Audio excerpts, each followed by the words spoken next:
the summertime, it felt right drinking cherry wine with you. I just wanted to own it, just wanted to take the time, learn all the things that I could about you. Now it's such a mess here, oh, we are just stressed here. Used to be so easy with you.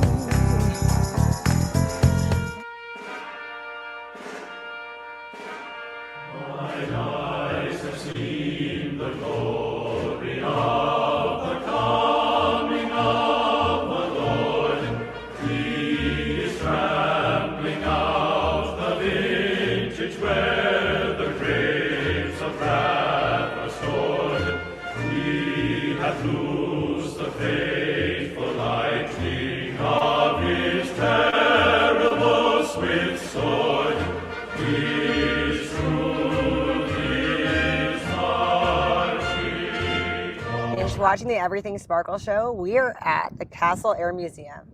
My second time here. I am so jazzed up. This is seriously one of my favorites. We got a lot of views, a lot of responses. And so tell us what we have going on 2021. What do we have to look forward to? Well, Castle Air Museum is seeing a lot of big changes. We've got 5 airplanes coming in new for this year, and the 117 Stealth Fighter, which will be one of them. And we got a A6 Intruder, which showed up here a few weeks ago, which is down at the restoration hangar. We're kicking out our F-100 Super Sabre, which Neil Armstrong flew down at Edwards. Oh, that's so cool. Which you saw last time. We were getting ready to get it painted. Oh, so wow. it's done. We have Open Cockpit Day coming up at the end of the month on the 31st. So May 31st, is that a Saturday? Yeah, it's going to be a Monday. Monday, May 31st. So is it all day? When do people come? It starts at 9 and it goes till 4. Oh, wow. So it's family, it's Right. fun. What do you guys have? What kind of fun stuff do you guys have? Well, we're going to have, we're looking at right now to have 40 airplanes open so people can come in and out of them. We're going to have helicopter rides over in the pasture. And then we're going to have, we have food vendors. So people can go in the helicopter? And Yeah. Yeah, it's going to be it's $40 for the ride, I believe. That's not bad at all. That is so not bad. That's perfect. I've been saying this whole time. That was the only downfall is we couldn't fly here. Now we can fly. I love it. Thank you guys. Yeah. So we have a service from up north that is going to come down and give helicopter rides. And those guys are busy all day long. So, yeah. So what's the turnout like when you have an event like this? How many people do you We've had anywhere between 1,200 people to 5,000. Wow. They better have time to give me more helicopter ride. I'm going to be sad if I get here and I don't get that ride. Well, I'm pretty sure that you'll get one. How many people fit in the helicopter? Normally they take up to 3. Okay. If it's the version that they normally bring. Right. Yeah. And there's food and yeah, we have food vendors which line up basically on the other side of the B-36, all the way around the B-52 area. Some of them come out this way, but there's plenty of stuff to eat.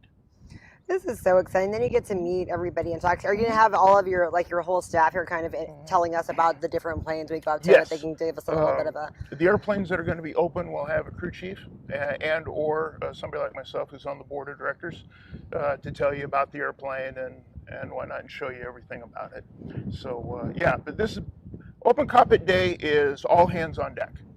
Everybody shows up, all the volunteers, staff, I mean everybody. Yeah, because an annual event. no, we have 2 of them. Okay. You know, we have it normally on But this Memorial is the Day and Labor first Day. one since COVID, right? Or is this? This is the First one second one since COVID. And the first one this year. Right. Okay. Correct. Yeah, it's a biannual event, and Well, we're all outside here. I mean, you can't not be safe, like in the, this no, open field. yeah, we have. I mean, Yeah, we have 38 acres of social distancing. That's my kind of No place. masks required. Yeah. What's that? No masks? Or... No. Well, it depends upon what the COVID restrictions are at that time. So, like, if you go in the gift shop, I think Yes. so, but not when you're out here. Right. Yeah, there's different. Just bring one just in case you go into it, like Yes. a closed place. Right. The only airplanes that won't be open under the COVID restrictions will be like the B-52. Because it's too small. Yeah, it's real close quarters. The B-36, the Vulcan bomber. We might have them open, but we'll have guys there, to explain about the airplane. Heather, this is your first time here. Do you enjoy it? Oh yeah, it's amazing. There's so many planes I didn't know this was here actually. So it's nice to finally see it, and I think I should come here again and maybe for the event. Yeah, I Tour mean, inside. this is just incredible. I feel like one day is not even enough. Like someone really has to come here about 5 to 10 times to kind of grasp everything there is to. It's like there's something new every time you come, which I guess people that are on the annual pass, they get that advantage. Explain the annual pass again. Well, we have a family pass, and then you can buy membership, which if you buy membership, Yeah, the membership. then you can go ahead and you can come at any time. And that's for like a year. How much is it for a year? How much is the pass? It's $25 for the year, and then it goes up, depending upon what kind of level that you want to give. But I think the family is, I think it's $100 and something a year. Yeah, that's not bad at all. I mean, No. that's Considering Disneyland. Yeah, considering, Oh. yeah, exactly. Right, yeah. well, going up in a helicopter, that's way more exciting than Disneyland. So is that included in the pass? If you purchase an annual pass, you get free rides? No, Well, not no, that, but no, That's an no, idea. no, that is an idea. No, but no. All the airplanes here are static display, so they're on loan from the Air Force Museum, the Navy, or the Army. One of those three branches, and so we're basically the caretakers of the airplane. So, what kind of fundraising do we have to do now? There's some things that this place needs. You're talking about some certain things. What are some things that we need, and what are things that the community can help out on? We are basically looking at concreting around all the airplanes. Okay. Okay, because we have a major weed problem because we have the field across the way. We live in agricultural valley. We have almond orchards, as you can see. We love So we have a lot of things in the air which falls down onto the grass, and it really hurts the airplanes. So weeds are a major problem. So what we're trying to do is we went with the crusher dust, and that has worked to a certain extent, but concrete is really the ultimate goal. Concrete underneath the airplanes, and we don't have to worry about the weeds anymore. And the runoff from water is much better. No condensation underneath the airplane, so it doesn't create rust. Yeah. So, how do you need our help? Just if all we could do is come out to these events, if we get the annual passes, what are some things that just the average ordinary person can do to help, keep this preserved? This nice. You know what? The one thing that we need outside of money is volunteers. We need volunteers. We need people to help maintain the airplane. So if you have a military background, or if you just like airplanes, if you worked on them in the service and you want to say, hey, I worked on an airplane in the service, I'd like to come out and work on one, in retirement, like I do, with the F-16.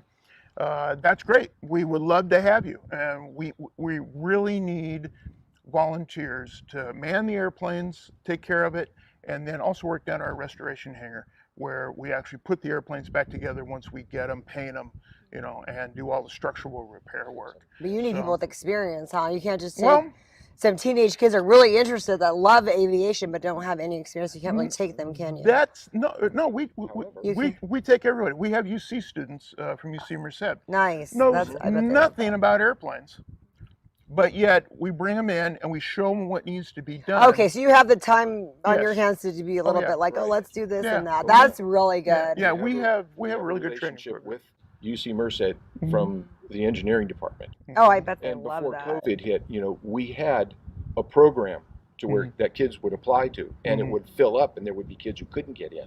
All right. And then we heard about other UC campuses who were wondering, well, how can we get in on that? Because the news got out that, yeah, you can go get experience down at Castle's restoration hangar for the engineering kids. So we're always looking to make relationships. We're always looking for volunteers. And a lot of those kids, when they leave here, employers like Rockwell, Boeing, they see Castle Air Museum and what they did, and they instantly snap It's them on up. their resume. Yeah. So we've taken people who really know nothing about airplanes that want to get into aerospace, and we've actually helped get them jobs. That would be great. I mean, Yeah, it keeps the enthusiasm that in the experience, field. yeah, we're also getting that experience, especially Right. around here. Exactly. So, the thing that the public can do, besides donate money, again, is volunteer.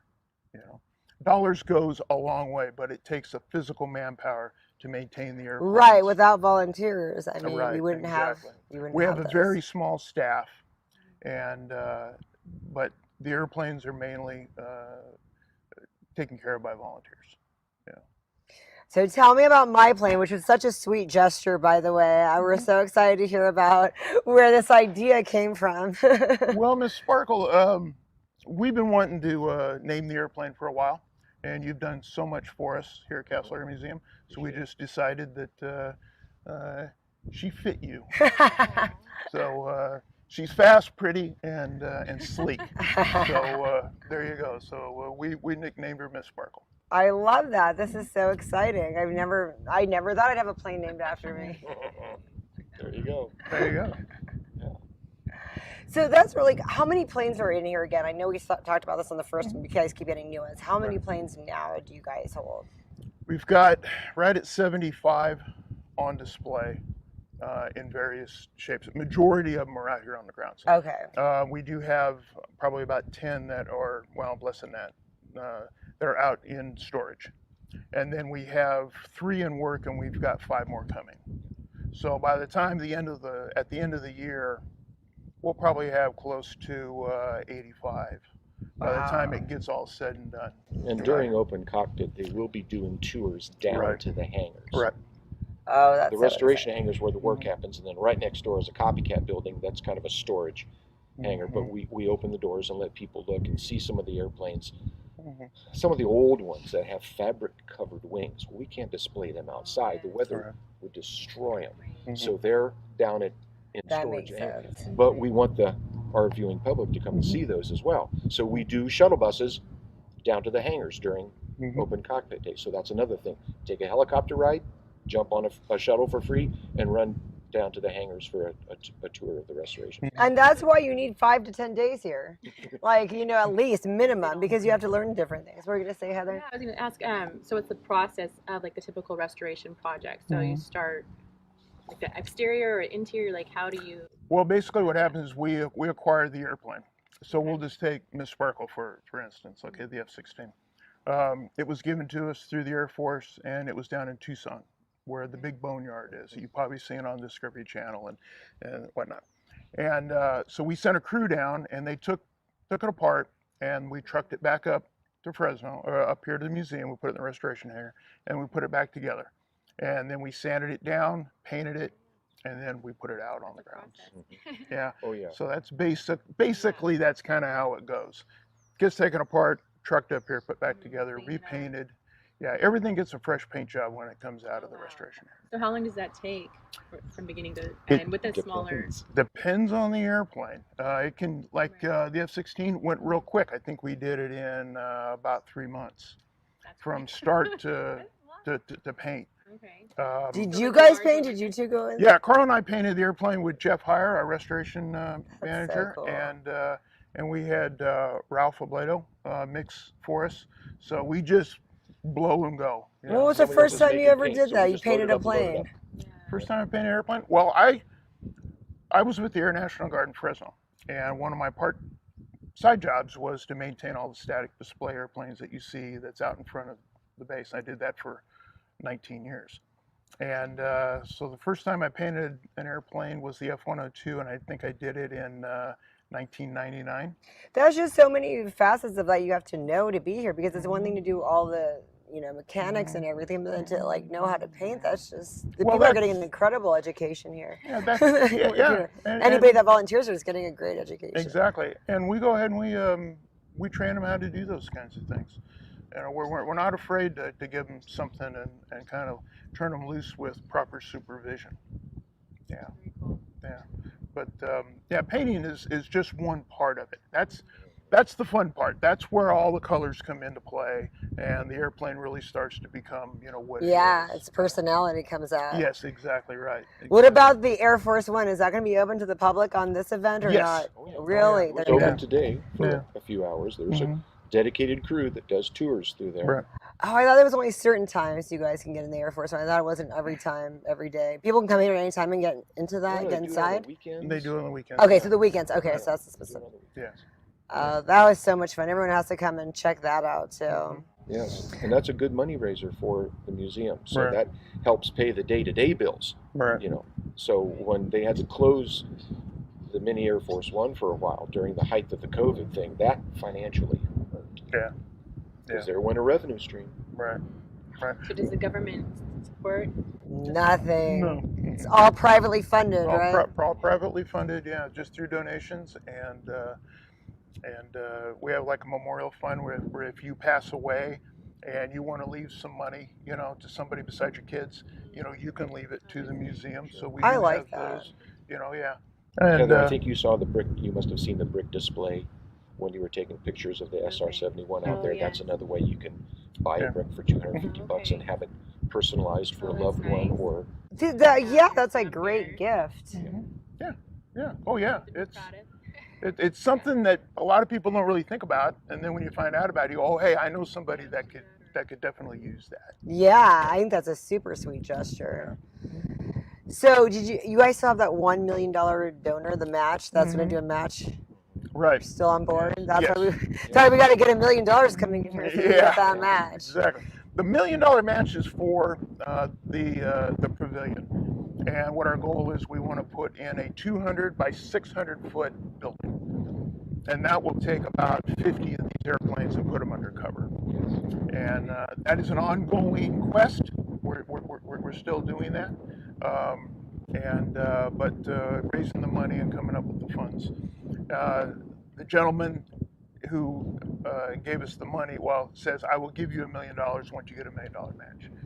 So, but right now that building is probably about $25 million. Yeah. Wow. I mean, that's a lot of concrete and steel. And, yeah. Ways to go. Yeah. So we need, but it'll be big enough to be able to put the B-52 in, which has, 180 foot wingspan and it's almost 200 feet long. and that's an older, so it's got a very tall Yeah, tail. very tall tail. The newest B-52s had a much shorter tail. That's got a tall one. So you gotta have headroom. And you got to have headroom in that one. So yeah, that's kind of would be the ultimate goal. Realistically, though, we have to maintain the airplanes the way that they are, and we may not get that building for another 10 years. We don't know. So, but we still have to maintain what we have out here, because because we have people who pay $20 to come into the museum. We want to give them a nice display, something to look at. Freshly washed airplanes, freshly painted airplanes, the best that we possibly can. But as we grow, that gets harder and harder to do because our volunteer force has gotten older. We're basically one of the younger guys, and we're almost 60. So yeah, he is 60. So No one's Well, thank you guys so much for having me back and naming the plane after me. And everyone has to come out May 31st, Monday, 9 to 4 p.m. Yeah, you'll be out here. Awesome. Come on out, guys. So the greatest thing about May 31st, which I'm excited about, is that Heather and I will be here, and we're going to be selling posters. There's going to be one of her, one of me, one of us together. They're $10 a piece, and all of that money goes straight to you guys and giving me my concrete for Miss Sparkle, the plane. Not technically me. Yeah, we're going to get rid of the crusher dust and pour concrete for you. That's going to be great. So you can get all the posters, 3 for $30. And our signatures. And our signatures. So it'll be there. We can dedicate it to anybody that you want us to dedicate to. And there will be the plane and all of the pictures, not just us. That's the main attraction, right? There you go. Come on out.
Okay, so tell us about where we're going to go through right now. We're going to go through the museum grounds. We're going to start with the B-24 Liberator. This airplane flew during the Second World War, and there's only about less than 20 on display anywhere in the country, and we're very lucky to have one of them. How big is this entire property, or the whole field? We're sitting on 38 acres, and we've used just about all of it. And even after they closed the base? Right. And so tell us a little bit about that, how you've been around since 1981 here, and when did they close the base? We closed the base in 95. Okay. Because they have to get rid of so many. All right, correct. And it went through the BRAC, and the government decided, the Pentagon decided to close the base and to save money.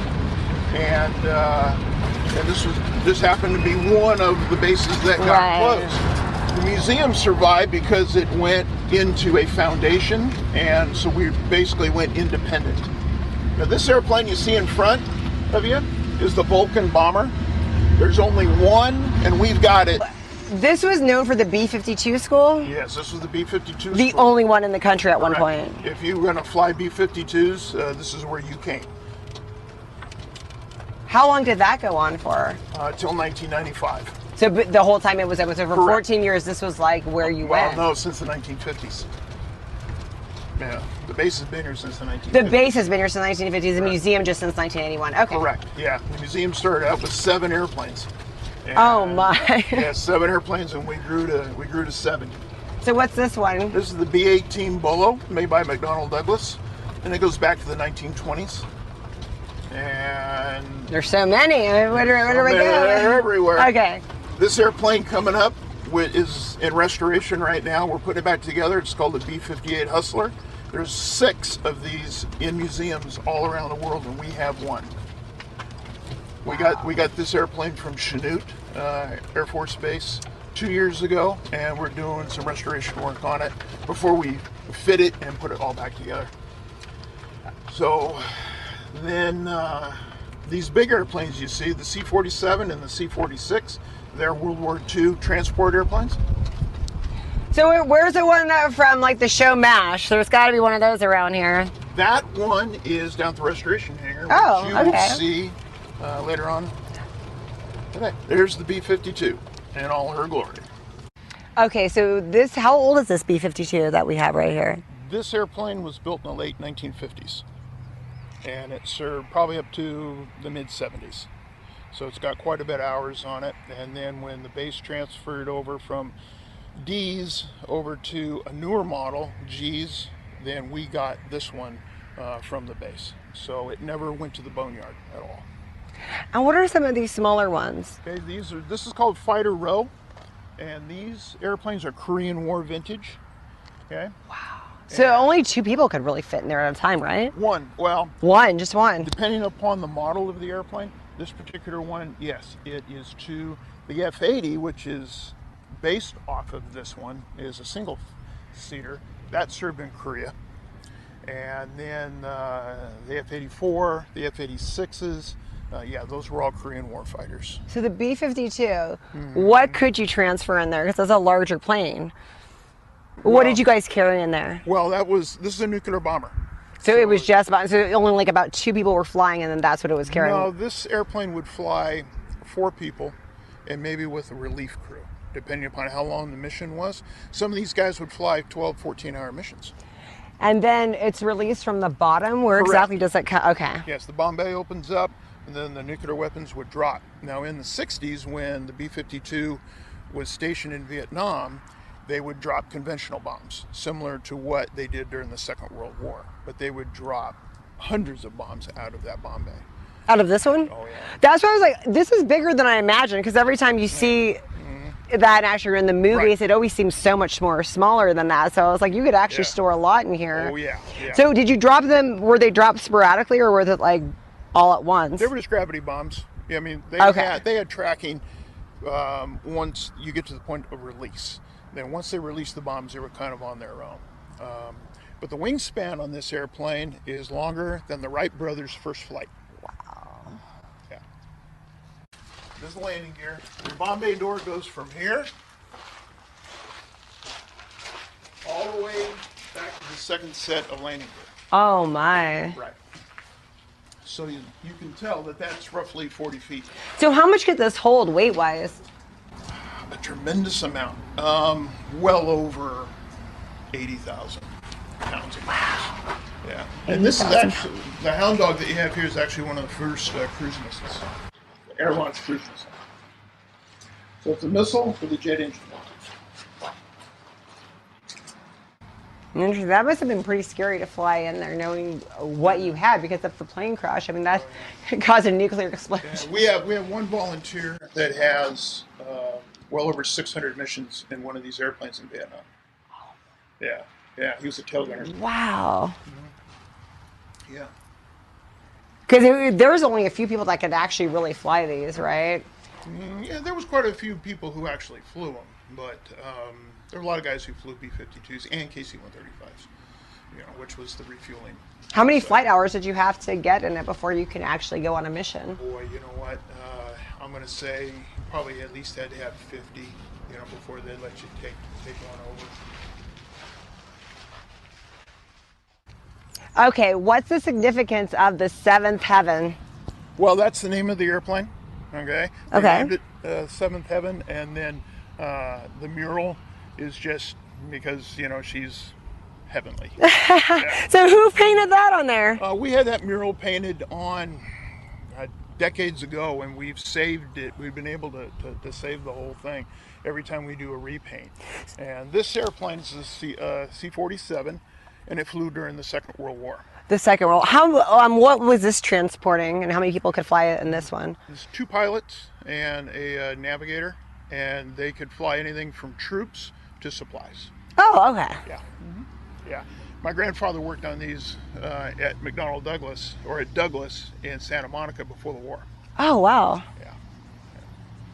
So, but yeah, it's really one of my favorite airplanes because that's what he worked on, back in the day. How fun. Yeah. Okay, so you said there's 70 planes down here? Correct. 70 Wow. planes. Yeah. And they go from the 1920s all the way to modern day.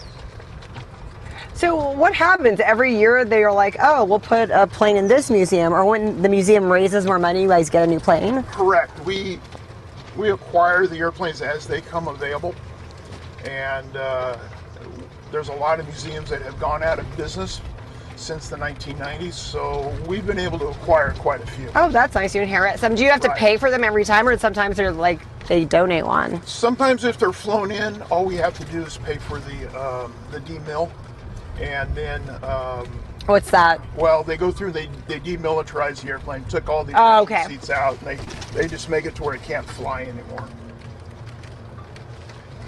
This is the B-36 bomber, largest Air Force bomber ever produced. Ever? Why? What? How large is it? This has got a 230-foot wingspan, and it's a little over 190 feet long. It's actually bigger than the B-52. Now, this airplane is an actual Thunderbird airplane. Okay, we received it in the mid-'80s, and we got it put back in its rightful colors. And so this airplane did fly with the Thunderbirds. It was number 5. How exciting! Yeah. Mm-hmm. It flew in the early 70s. So right now, are all these planes unflyable? Correct. There's not one that can. Right. There's only a few that are actually flyable that they could be brought back, and one's the SR-71. Do you think that will ever happen? Will they bring it? No. And as we come around the corner, come to the F-16.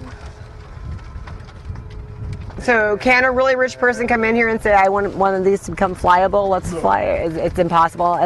It's legally. Right. Legally. Because they're so old, or because it'd be odd having one of those? Correct. All the airplanes are on loan to the museum from either the Air Force, the Navy, or the Army. So what makes this your plane? Well, we're assigned, Carl and I are assigned To this one. But We've been assigned to it since day one. But you have to, aren't you responsible for a lot of them? No, just this. Just this one? Oh. I figured. So this is a one-person plane? Good. Oh my, how fun this is. Okay, so this is the one that can do all the flips and the fun stuff, right? This is the same airplane that the Thunderbirds use. So what year was this? This is a 1980. And This model, okay. Right. How many? What was the year span of the Thunderbirds? Like, when was the first and the last? Well, the Thunderbirds started in the 1950s, okay, and to current day, they are still flying. They were still flying. Okay, well, I saw that display the other day that they had at the air show. This is so neat. So what makes this model different than in the 50s? Like, what was kind of updated about this particular model? Well, this is the third generation fighter. So you went from the early jet engine technology, subsonic, and then you went into the supersonic jets. And this was this is actually the first leap forward of supersonic fighters, you know, where it was you have composite instead of aluminum, fly-by-wire stick. You know, you have your stick grip on that side. You got your throttle here, you know, versus traditionally your stick grip would be between your legs, would be right here where you're. So as far as the movies go, do they do accurate depictions? I mean, when they use this, is kind of like exactly what. That's close. This is close. As close as Hollywood can make it. Correct. As close as Hollywood can make it. So. Hollywood can make it. Yeah. Is that right? When did you first fall for the Thunderbirds? When was the first time you saw it and you're like, Oh, I saw the Thunderbirds back when they were flying Phantoms, back in the 70s. Actually, I saw them over in Salinas, because we lived over there, and yeah, that was really neat watching them do these things. But it's only a one person. This is a single seat, correct? There's two seats now, so you can go up as a passenger. Because I saw that in the display on the other day. Yes. Yeah, they make a B model, which is a 2-seat airplane. So have you flown in the back of one in the Yes. B model? Was it scary? Was it fun? It was a lot of fun.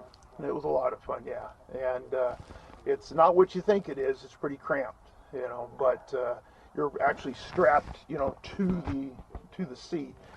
So there's not a lot of moving around like you would do in an airliner, you know. Wow. But going upside down and doing loops and rolls and everything is really simple. So this airplane is different because it has the side stick control. So you were volunteering here for a while. When did and you said you were assigned to this one from day one. Was that a choice? Did they just put you and you're like, oh my gosh, I'll take it? Well, because I worked on this airplane and out at the Guard, because I was there for 22 years.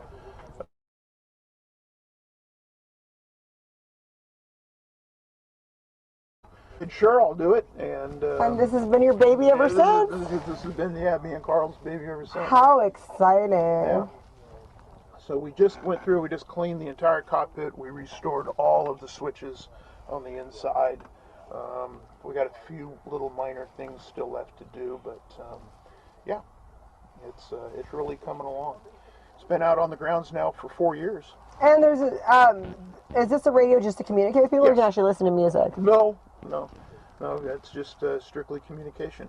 So Top Gun, when they had the music on, it was just That's it was the Hollywood, yeah, right? That's Hollywood, yeah. That's Hollywood. Oh, this is so awesome. It's not as it's cramped, huh? Good thing you're thin. So when you do these tours, do people come in to, they get to sit in there too? No. Just me? Just Awesome.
welcome to Everything Sparkle. Thank you so much for joining us today, Torella. How are you? I am well, thank you. How are you? Good, and I love your sweater, by the way. God is in control. That's lovely. Thank you. Thank It's a you. good reminder. Yes. When I have chaotic days like this, I have to wear my shirt to remind me. Me too. I need that reminder. Tell us about Mollie's house, because I've kind of actually been chasing you guys for an interview because I love what you do. So tell the viewers exactly what Mollie's house is all about. So Mollie's House is a home, a treatment program, short-term residential treatment program for young girls that are ages 12 to 17 that are victims of sex trafficking. And we also have an extended program so that if they turn 18 in our program and they're still needing additional services, they can stay in our program for another 12 to 24 months. Oh, And wow. we provide mental health. What's the age group of the girls?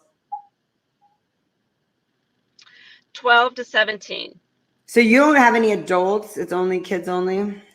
We have children only. Yes. If they stay with us up to their 18th birthday and they're wanting to continue to remain with us because they need additional services and they're not ready to exit out of the program, then they can stay with us past the age of 18 up until they're 21. Okay. So tell us about some of the mental health services, because this is a health awareness month. May is mental health awareness month. And I can only imagine what you've seen. Tell us about some of the tools you have to help these girls going through their formative years, being exposed to more than we've ever been experienced to in our whole life. What do we have to help them? So at Mollie's House, we provide equestrian therapy. We provide EMDR. We provide cognitive behavioral therapy. We also do dialectic behavioral therapy and art therapy. We have layers and layers and layers of therapy. We do brain paint, which is a neural feedback that helps them to reposition their thoughts. EMDR helps to shift the emotion that's tied to the trauma, so that if they are triggered or something reminds them of the traumatic event that has happened in their lives, the emotion is no longer tied to it. It just becomes a memory and not actually reliving it all over again.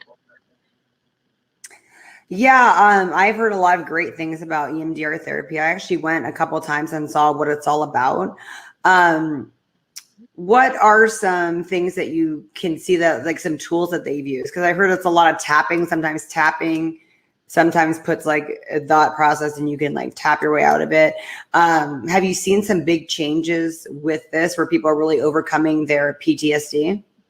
I have. I definitely have seen a lot of great changes, and even the girls' feedback on how they feel after a session with EMDR. Some of the other coping skills that we teach them is a band, just barely pulling a band around the wrist. Another one is having a Nerf ball or putty that they squeeze in their hands when they feel the tension or feel stress or anxiety rising up, or if they're triggered.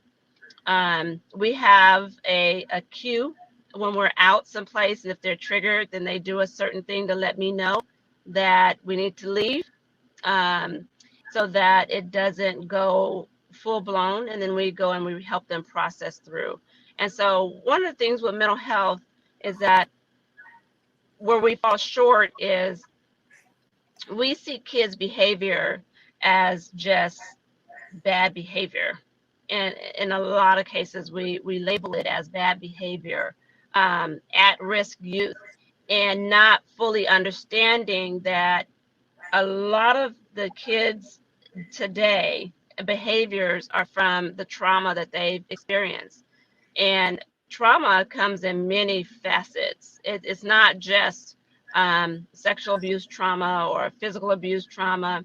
but it could be in a car accident at 5 years old that was super traumatic for them, and they never got the therapeutic services to help them process through. And so as a result, some behaviors come out of that they developed for their own defense and coping skills. And so so we label them. We see the behaviors, and we are quick to put a label on the behavior before understanding why why they're acting accordingly, or why they have that type of behavior. And so at Mollie's house, that's what we do.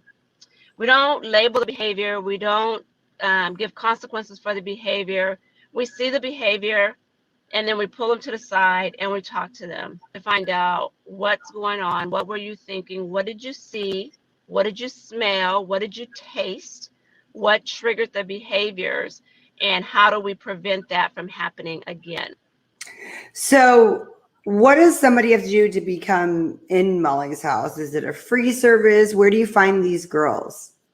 So we are a state funded program. And so typically our kids come through probation, juvenile hall, probation, or child and family services, CPS, also known as CPS.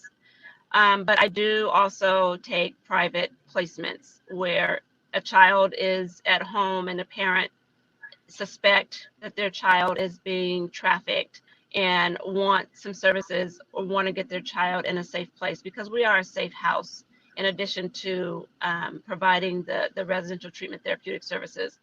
And I tell people all the time, we're a safe house first, because if our kids come in to the home and they don't feel safe, then everything else is going to go out of the window. And so we provide a safe environment for them, and our location is undisclosed so that they know that that's a safe place and no one's going to find them. And so when kids are private, or still living at home, and parents are looking for a place that would be safe for their kids to go and live, but also get the services, we provide that for them as well. So explain this to me. I think there's a lot of misconceptions about human trafficking. There are some kids living with their parents or living in a whatever stable, maybe not so stable home, but they're actually getting trafficked and then going home afterwards. How does that work? Tell us like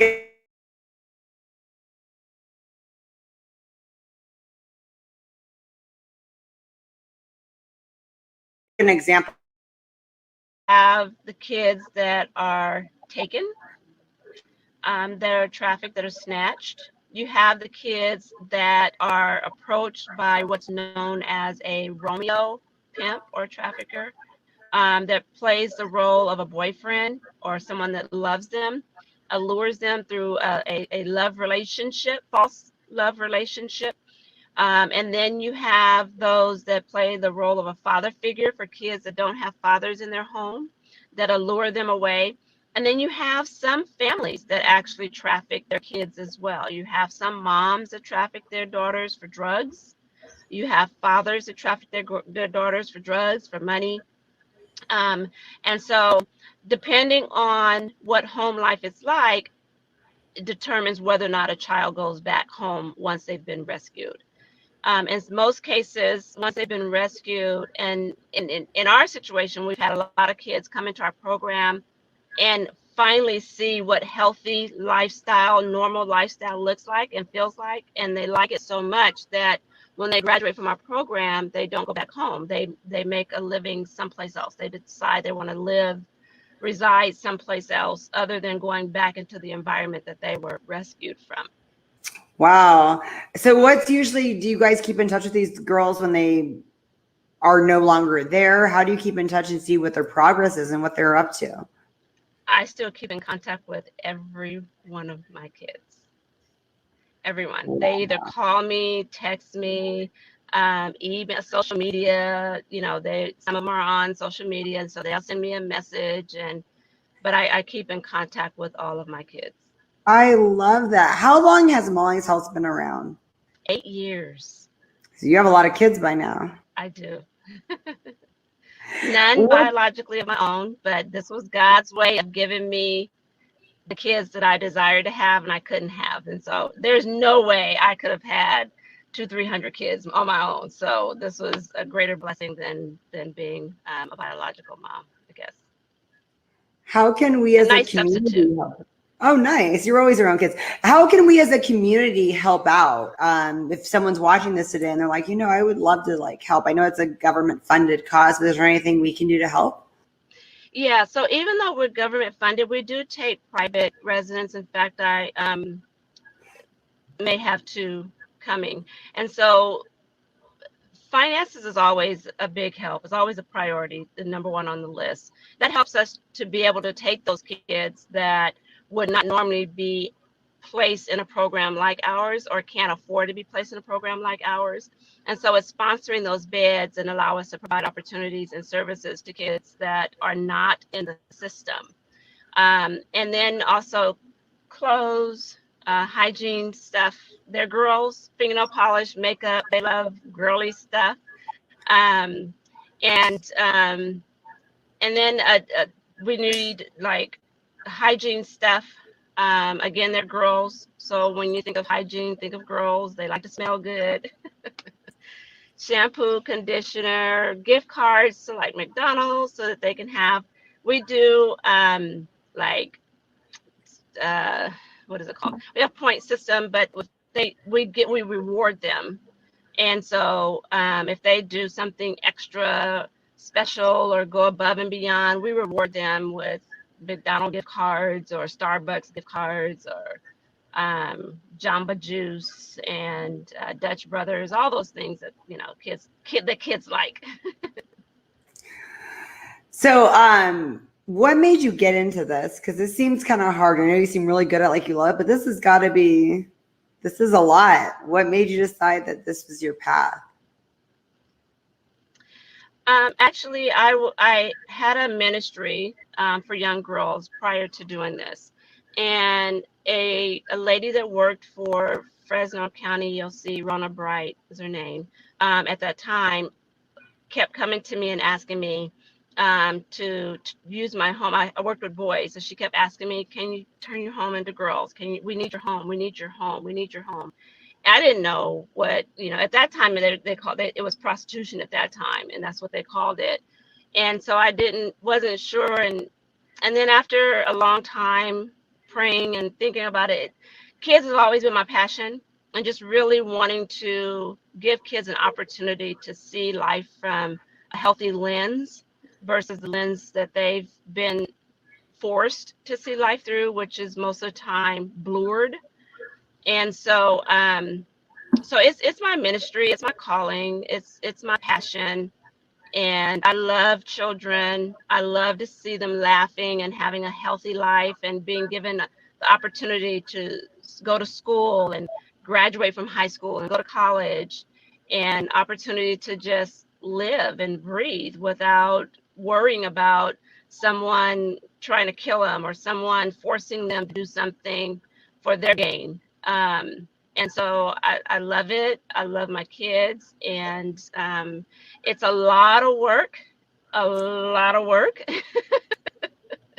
It can be very stressful at times. The state can put a lot of stress on you at times as well. But I do it for the kids. So tell us about, it is Mental Health Awareness Month. What signs should we be looking for in people? Because I know, you're lucky in the fact that you're helping get women when they're young, but, there's women our age getting trafficked as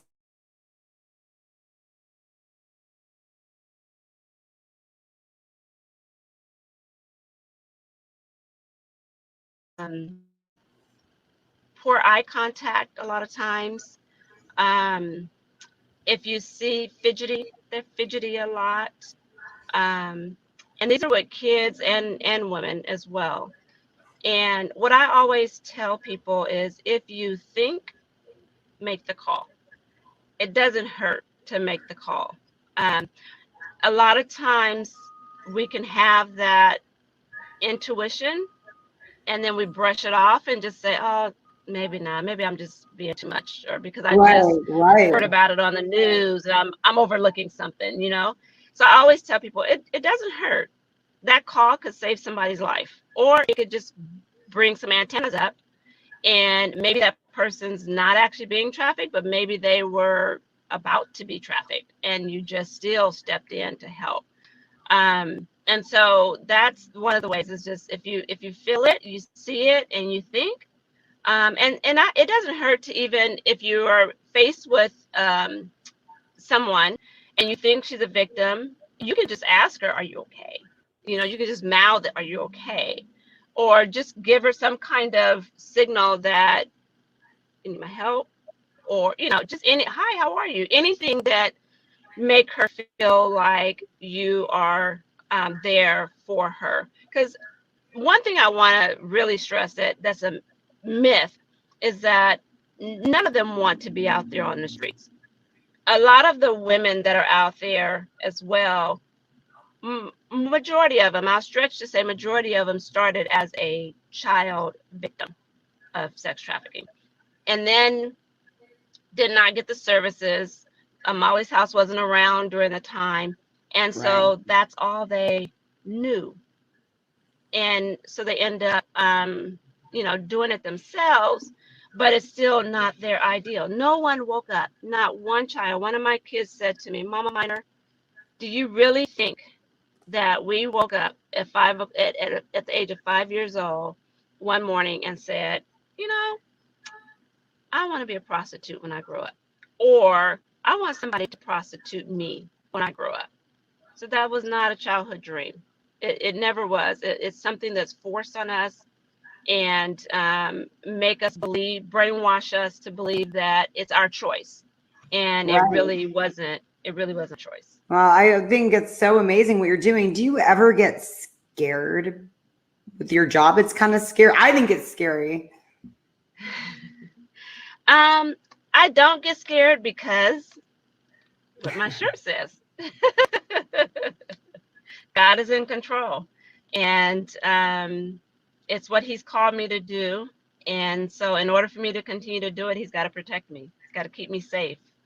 And so, I have not. I've had an encounter where a trafficker rode up on the side of my car where I had one of my kids in the car with me, and I didn't know until she kind of did this number, and I knew then exactly what was going on.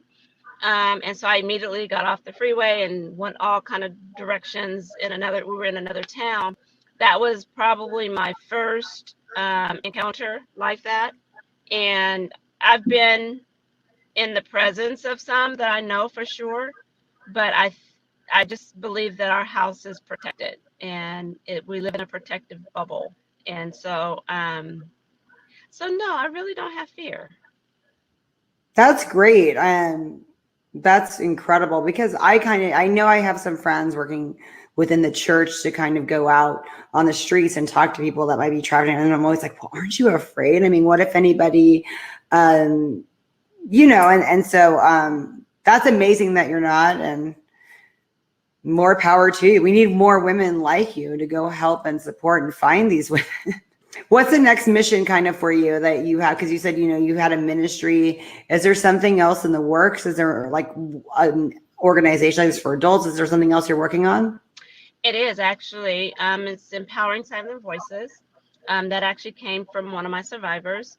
And so Empowering Silent Voices will actually afford us opportunity to serve more victims and survivors in the community. And so it will be a community service program where they can come to our location and get the treatment and services that they need to help heal from their trauma that they've experienced as a result of trafficking.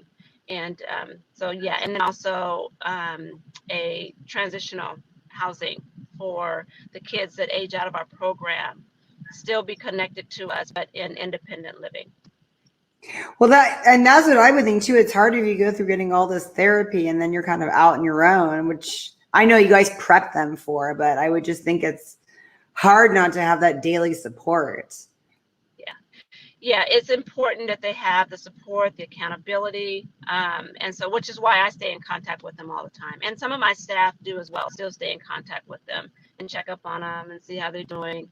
because they really do still need that accountability. And even though they're 18, 19, society and our world says at 18 you're grown, but really No, you you just, know they're just still a kid. never. You're right. So, how big is the house? Like, how many girls can be in it at one time? We're licensed for 6. Oh, wow, that's really small. Yeah. So, what do you do when people And we're don't? the only. What do you do when there's not enough beds available, but you have all these girls that need you? We have a wait list. That's got to be hard. Yeah, it is.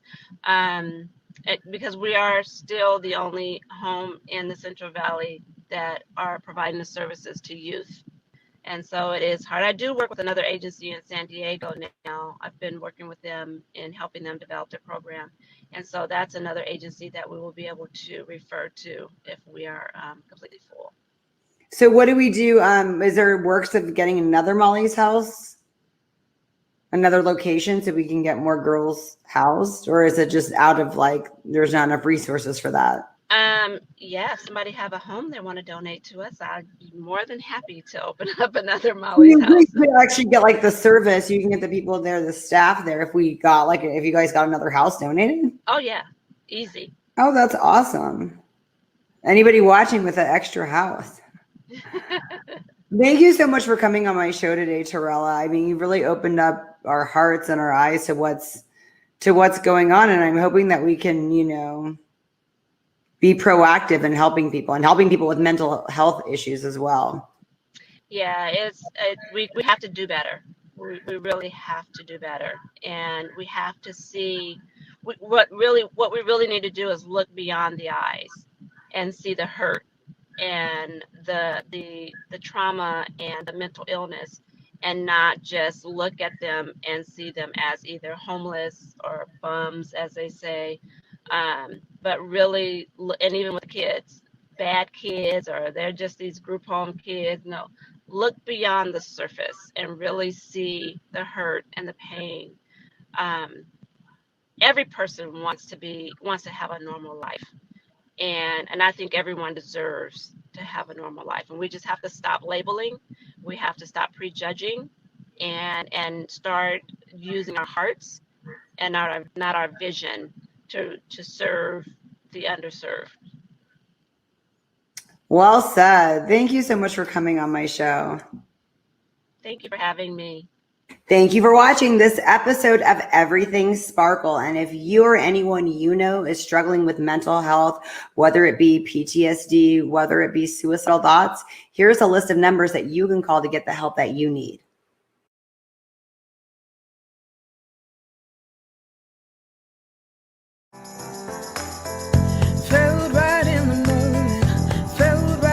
Summertime, it felt right drinking cherry wine with you. Just wanted to own it, just wanted to take the time, learn all the things that I could about you. Now it's such a mess here, oh, we are just stressed here. Used to be so easy with you. Now I must confess here, oh, I must confess, dear, don't think I'm in love with you. Winter is coming and I don't know what to do, and there's no more use in running, no more running to you. And I don't want your loving, I don't wanna be just friends, knowing all this time we were playing pretend.